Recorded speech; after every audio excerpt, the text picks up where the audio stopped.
सरकारले उपभोक्तामा अत्याधिक कर असुल्दा पेट्रोलियम पदार्थ र ग्यासको मूल्य आकाशियो। 83 रुपियाँमा किनेको पेट्रोल 136 रुपियाँमा बिक्री। सर्वोच्च अदालतमा भ्रष्टाचार विसङ्गति र विकृतिको नेतृत्व प्रधान न्यायाधीश जवराले गरेको बार एसोसिएसनको आरोप। अदालत प्रवेशमा रोक लगाउने र इजलास बहिष्कार गर्ने चेतावनी। पछिल्लो एकतापछि राप्रपालाई महाधिवेशनको चटारो नेतृत्वमा आउन दोस्रो पुस्ताका नेताहरू समीकरण बनाउँदै। चीनिया कम्युनिस्ट पार्टीद्वारा राष्ट्रपति सी जिनपिङलाई राजनीतिक इतिहासमा स्थापित गर्ने ऐतिहासिक प्रस्ताव। पार्टी संस्थापक माओ बराबरकै हैसियत हुने र पाकिस्तानलाई 5 विकेटले पराजित गर्दै अस्ट्रेलिया आइसिसी T20 विश्वकप क्रिकेटको फाइनलमा उपाधिका लागि न्युजिल्यान्डसँग भिड्ने। नमस्कार, कान्तिपुर डायरीका साथमा साथी प्रिन्स र म अनिल। समाचार अब विस्तारमा। नेपाल आयल निगमले पेट्रोल प्रति लिटर 83.49 रुपैयाँमा खरिद गरेर उपभोक्ताबाट अचाक्दी कर असुल्दै 136 रुपैयाँमा बिक्री गर्ने गरेको छ। निगमले इन्डियन ऑयल कर्पोरेसन IOC-बाट नोभेम्बर 1मा 82.21 रुपैयाँमा खरिद गरेको डिजललाई सर्वसाधारणले 119 रुपैयाँमा खरिद गर्नुपर्छ। आयल निगमले भने पेट्रोलमै प्रति लिटर 17.5 रुपैयाँ घाटा भइरहेको बताउने गरेको छ। निगमका कार्यकारी निर्देशक सुरेन्द्र कुमार पौडेलले भन्नुभयो, कच्चा तेलको मूल्य र डलरका कारण निगम थेक्नै नसक्ने अवस्थामा पुगिसकेको छ। मूल्य समायोजन नहुँदा निगमसँगै समग्र अर्थतन्त्र नै धराशायी हुने देखियो। विकल्प भनेको मूल्य समायोजन नै थियो, त्यही भएर समायोजन गरियो। अन्तर्राष्ट्रिय बजारमा इन्धनको मूल्य बढिरहँदा यहाँ कर घटाएर उपभोक्तालाई केही राहत दिन सकिने भए पनि सरकारले चासो दिएको छैन। उपभोक्ता अधिकार अनुसन्धान मञ्चका अध्यक्ष माधव तिमल सिन्हाले भन्नुभयो, वैकल्पिक उपाय नखोजी पेट्रोलियम पदार्थको मूल्य निरन्तर बढाउनु भनेको सरकार उपभोक्ताप्रति गैर जिम्मेवार हुनु हो। बजार चक्रमा अत्यधिक दबाव पर्ने काम सरकारले गरेको छ। इन्धनमा मूल्य वृद्धिसँगै समग्र बजारमा मूल्य बढ्छ। दैनिक श्रम गरेर गुजारा चलाउनेहरूलाई धेरै समस्या पर्छ। उहाँले कर घटाएर भए पनि सर्वसाधारणलाई तत्काल राहत दिनुपर्ने बताउनुभयो। निगमको तथ्याङ्क अनुसार IOC-बाट खरिद गरिएको पेट्रोलमा प्रति लिटर 57.73 रुपैयाँ कर जोडिन्छ। त्यसबाहेक निगमको खर्च स्वरूप 2 रुपैयाँ, ढुवानी भाडा 5 रुपैयाँ र पेट्रोलियम विक्रेता मुनाफा 5.32 रुपैयाँ जोडिन्छ। यस्तै डिजलमा 40.41 रुपैयाँ कर, निगमको खर्च 1.59 रुपैयाँ, ढुवानी भाडा 3.77 रुपैयाँ, पेट्रोलियम विक्रेता मुनाफा स्वरूप 4.17 रुपैयाँ जोडिन्छ। यी सबै जोडेर बिक्री गर्दा उपभोक्ता मूल्य उच्च हुन्छ। जानकारका अनुसार मूल्य बढी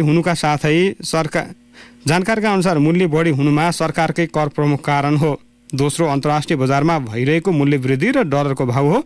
कोरोनाको दोस्रो लहरसँगै कच्चा तेलको मूल्य थप बढ्ने क्रममा छ। कच्चा तेलको मूल्य बढेर प्रति ब्यारेल करिब $84 पुगेको छ। डलरले पनि मूल्यमा प्रभाव पारेको छ। डलर बलियो हुँदा भाव थप बढ्न पुगेको निगमले जनाएको छ। निगमकै एक अधिकारीले भने, कच्चा तेल र डलरको भाव बढ्ने क्रम जारी भएकाले सर्वसाधारणलाई राहत दिन एउटा मात्रै विकल्प कर घटाउनु हो। बुढी गण्डकी निर्माण गर्ने भनेर प्रति लिटर 10 रुपैयाँ कर लाग्छ। अहिले त्यही शीर्षकबाट राहत दिन सकिन्थ्यो। निगमका निमित्त नायब कार्यकारी निर्देशक नागेन्द्र शाहका अनुसार बुढी गण्डकी आयोजना बनाउने भन्दै सरकारले 2073 जेठबाट इन्धनमा कर लगाएको थियो। त्यस यता 78 अर्ब 15 करोड रुपैयाँ सङ्कलन भइसकेको छ। सर्वोच्च अदालतको प्राङ्गणमा हिजो एकैसाथ दुईवटा अनौठा दृश्य देखिए। पहिलो, प्रधान न्यायाधीश चोलेन्द्र शमशेर जवराको राजीनामा माग गरिरहेका कानून व्यवसायीमाथि प्रहरीले धरपकड गर्यो।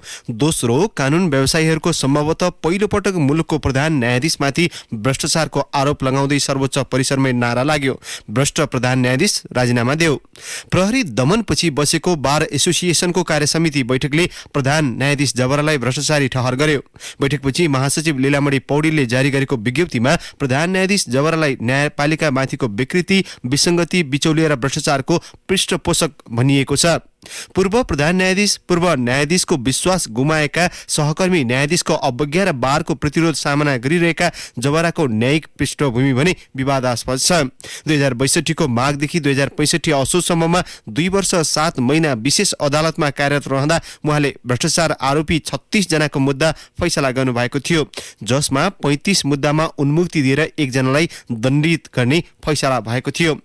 प्रधान न्यायाधीश चोलेन्द्र शमशेर जवरा विरुद्ध आन्दोलनरत कानून व्यवसायीमाथि सर्वोच्च अदालत परिसरमै प्रहरीले हिजो हस्तक्षेप गरेको थियो।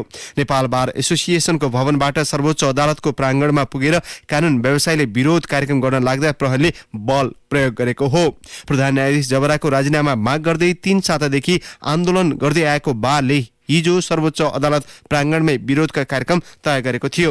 सर्वोच्च प्राङ्गणमा कानुन व्यवसायी र प्रहरीबीच घम्साघम्सी चलेको थियो। प्रहरीले लाठी समेत प्रहार गरेको थियो। बल प्रयोगपछि भने कानुन व्यवसायीले प्रहरीलाई धकेलेर सर्वोच्च अदालतको आँगनको बीचसम्म पुर्याएका थिए। प्रहरीले धक्का मुक्की गरेपछि कानुन व्यवसायीले प्रधान न्यायाधीश जबरा विरुद्ध नाराबाजी गरेका थिए। प्रधान न्यायाधीश जबराको आदेशमा आफूहरूमाथि सर्वोच्च अदालतको प्राङ्गणमा नै प्रहरीले लाठी प्रहार गरेको भन्दै बार अध्यक्ष चन्द्रेश्वर श्रेष्ठले अब राजीनामा नमागेर उहाँलाई पदमुक्त गर्नुपर्ने अभिव्यक्ति दिनुभयो। उहाँले भन्नुभयो, 2076 फागुन 28 गते औपचारिक रूपमा अब परिचित गर्नको लागि हामी सबै कक्षीहरू लागौँ। हामी सम्पूर्ण नेपाली नागरिकहरू अगाडि बढौँ। हामी सडकभित्र होइन, हामी न्यायपालिकाभित्र यसलाई हटाउनुको लागि हटाउने मात्र होइन, भाग्न सक्छ। उसले अन्त जग्गा जोडिसकेको छ भन्ने पनि खबर आएको छ। यदि त्यस किसिम भाग्यो भने हामी छोड्नेवाला छैनौँ।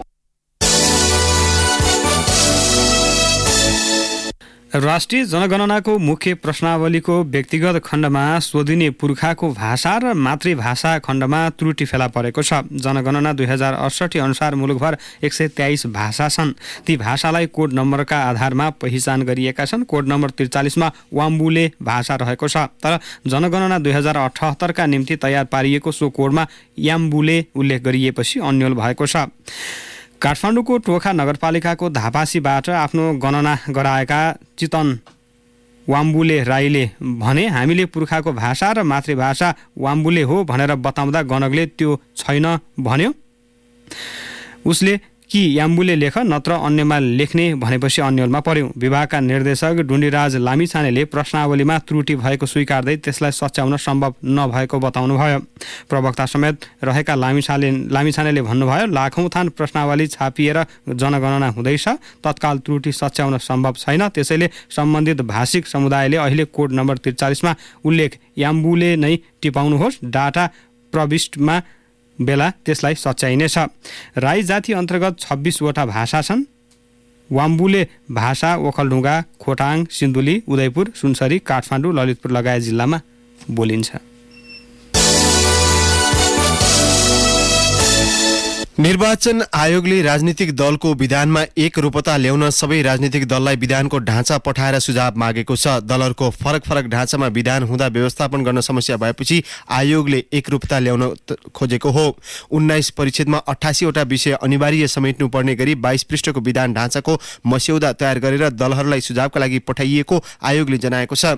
मस्यौदामा केही पक्षलाई अनिवार्य गरिएको छ भने अन्य प्रक्रियालाई दलको निर्णयअनुसार राख्ने गरी खाली छाडिएको छ। आयोगले गरेको प्रयासलाई दलहरूले साथ दिए दलहरूको विधानमा चाँडै एकरूपता आउनेछ। दलका नेताहरूले आफू अनुकूल विधान हेरफेर गर्दै आएकोमा आयोगले व्यवस्थित गर्ने तयारी गरेको हो। विधानमा अधिवेशन, ऐन, कार्यकारिणी वा कार्यकारी समिति, केन्द्रीय समिति, दल, पदाधिकारी, प्रमुख पदाधिकारी सदस्य, महाधिवेशन, संसदीय दल जस्ता शब्दको अनिवार्य परिभाषा गर्नुपर्ने मस्यौदामा उल्लेख छ। विधानमा बारम्बार प्रयोग हुने शब्दको परिभाषा गर्न विधानमा प्रयोग भएको शब्दको सामान्य अर्थभन्दा बढी अर्थ दिने गरी विस्तार गर्नुपर्ने वा सीमित गर्नुपर्ने भए त्यस्ता शब्दको परिभाषा गर्नुपर्नेछ। विधानमा दोहोरो अर्थ लाग्ने र अमूर्त शब्द राख्दा नेताहरूले आफू अनुकूल व्याख्या गर्ने र विवाद बढ्ने गरेको छ। कान्तिपुर डायरीमा अब ब्रेकको पालो। ब्रेकपछि कान्तिपुर डायरीमा अब बाँकी प्रसङ्ग। सुरुमा कान्तिपुर सविस्तार। कान्तिपुर सविस्तार। पटक पटक विभाजित भएको राष्ट्रिय प्रजातन्त्र पार्टी राप्रपा पछिल्लो एकतापछि पहिलो महाधिवेशनको सङ्घारमा छ। करिब मङ्सिर 11 देखि 13 गतेसम्म काठमाडौँमा महाधिवेशन गर्न लागेको राप्रपामा अहिले जिल्ला तहका अधिवेशन भइरहेका छन् भने दोस्रो तहका नेताहरूले पार्टीभित्र पुस्तान्तरणको बहस चलाइरहेका छन्। 3 जना अध्यक्ष कमल थापा, पशुपति शमशेर राणा र डाक्टर प्रकाश चन्द्र लोहनी मध्ये एक वा अर्को पुस्ताको नेता नेतृत्वमा आउने भन्ने विषयले राप्रपाको अधिवेशनलाई रोचक बनाउने देखिएको छ। 2076 फागुन 28 गते औपचारिक रूपमा एकीकरणको घोषणा गरेको राष्ट्रिय प्रजातन्त्र पार्टी एकता पश्चात 2 पटकको स्थगनपछि महाधिवेशनमा जुटेको छ। 3 दशक भन्दा बढी समयदेखि राप्रपाको विभिन्न धारलाई प्रतिनिधित्व गरेका कमल थापा, प्रकाश चन्द लोहनी र पशुपति शमशेर राणाको विकल्प खोज्नुपर्ने एजेन्डालाई दोस्रो तहका नेताहरू खास गरी राजेन्द्र लिङ्गदेल, धवल शमशेर राणा, विक्रम पाण्डे लगायतका नेताले अघि सारेका छन्। नयाँ नेतृत्व आए पनि पुरानै अनुहारका नेताहरू पाखा लाग्दा पार्टीभित्र समस्या आउन सक्ने राप्रपाका कतिपय नेताहरूकै आशंका छ। नेता ठाकुर शर्मा अहिलेका 3 अध्यक्ष मध्ये को अगाडि आउने हो त्यो भने निश्चित नभएको बताउँछन्। अब अहिलेसम्म 3 जना हुनुहुन्छ। भोलि महाधिवेशनमा वास्तवमा अध्यक्षताको दरखास्त दिँदाखेरि दाबी गर्दाखेरि अब 3 जना हुनुहुन्छ कि त्यो मध्ये कोही 2 जना मात्र लड्नुहुन्छ कि अथवा 1 जना मात्रै एउटा युनानिमस 1 जना हुनुपर्छ भन्ने पनि विचारहरू हाम्रो पार्टीभित्र छन्। त्यो बाहेक पनि त्यसको चौथो पुस्ताका साथीहरू पनि अहिले चाहिँ इच्छा गरिरहनु भएको छ। सबैलाई चित्त बुझ्ने खालको एउटा नेतृत्व चाहिँ यसले छान्न छ। जहाँसम्म फेरि पनि फुट्छ कि भनेर भन्ने त्यो चाहिँ कदापि सम्भव छैन। यही कार्तिक 28 गते 7वटै प्रदेशमा एकै दिन प्रदेश अधिवेशनको कार्यतालिका बनाएको राप्रपाले मङ्सिर 3, 4 र 5 गते महाधिवेशन प्रतिनिधिको निर्वाचन गर्ने तयारी गरेको छ। राप्रपाले सक्रिय सदस्यबाट महाधिवेशन प्रतिनिधिको निर्वाचन गर्नेछ।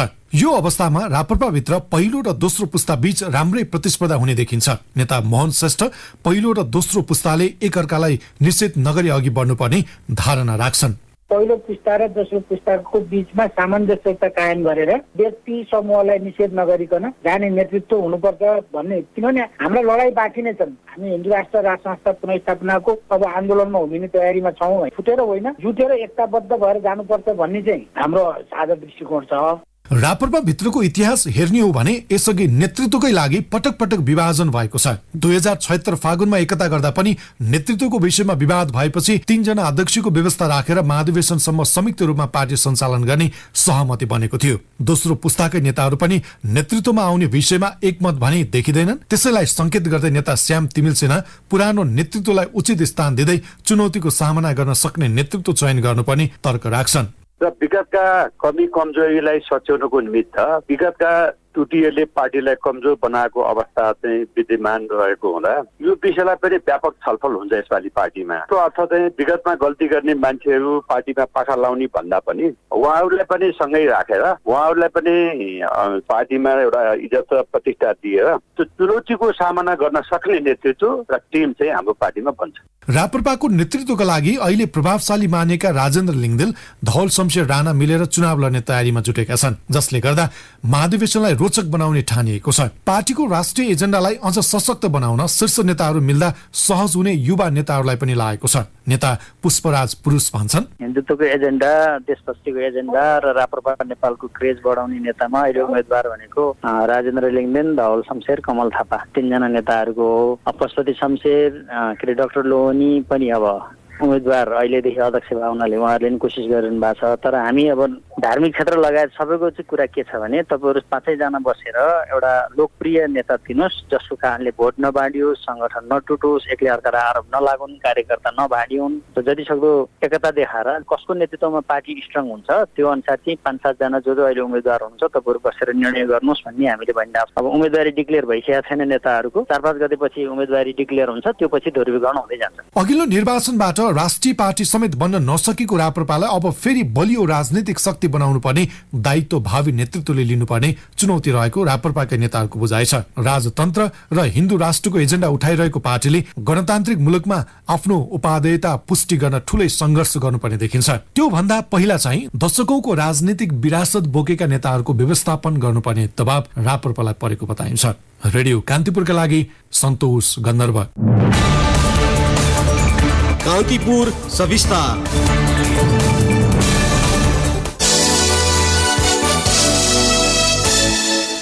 प्रधानमन्त्री शेरबहादुर देउवाले सत्तारूढ 5 दलको उच्चस्तरीय राजनीतिक समन्वय समिति आगामी राष्ट्रिय सभा चुनावको प्रयोजनका लागि मात्रै बनेको बताउनु भएको छ। कंग्रेसका आफू निकट पदाधिकारी र मन्त्रीहरूसँग हिजो बालुवाटारमा बोलाइएको बैठकमा पार्टी उपसभापति विमलेन्द्र निधिले समिति गठनप्रति असन्तुष्टि पोखेपछि देउवाले राष्ट्रिय सभाको निर्वाचनमा गठबन्धन गरेर जाने बाहेक अरू उद्देश्य नभएको बताउनुभयो।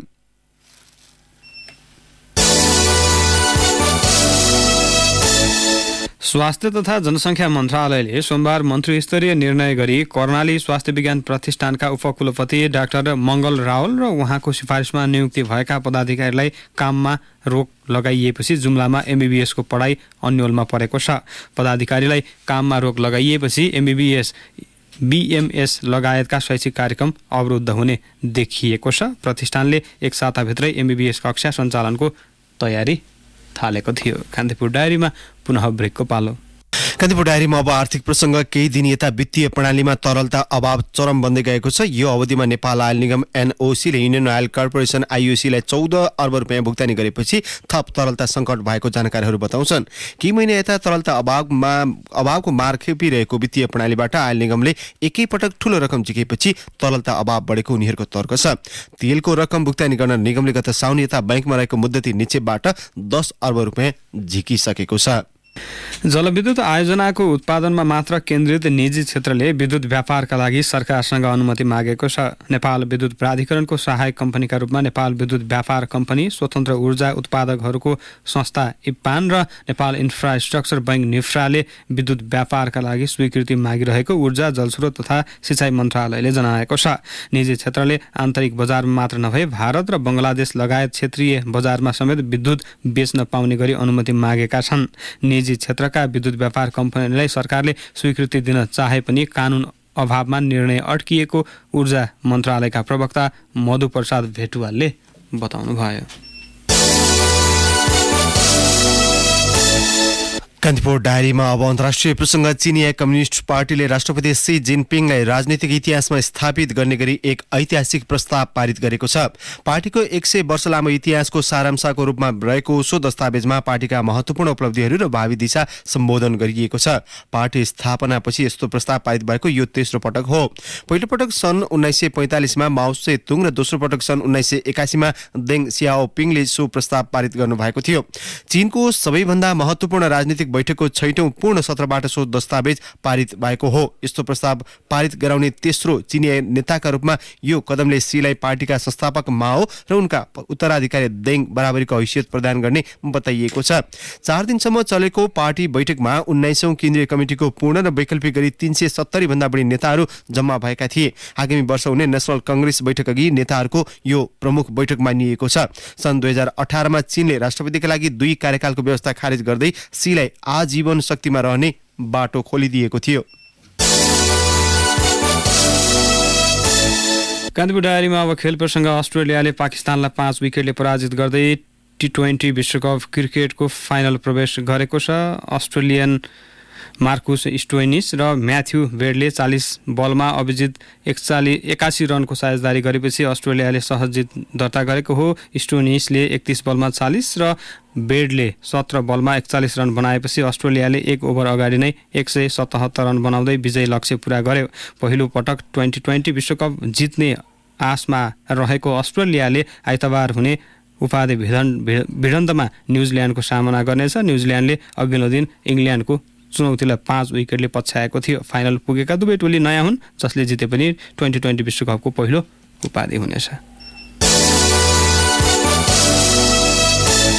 अब मौसम सम्बन्धी जानकारी। काठमाडौँ उपत्यका सहित मुलुकका पहाडी भूभागमा आंशिकदेखि सामान्य बदली रहने र बाँकी भूभागको मौसम सफा रहने जल तथा मौसम पूर्वानुमान महाशाखाले जनाएको छ। केही बेर अघि 10 डिग्री सेल्सियस मापन गरिएको काठमाडौँ उपत्यकाको अधिकतम तापक्रम आज 23 डिग्रीसम्म पुग्न सक्नेछ।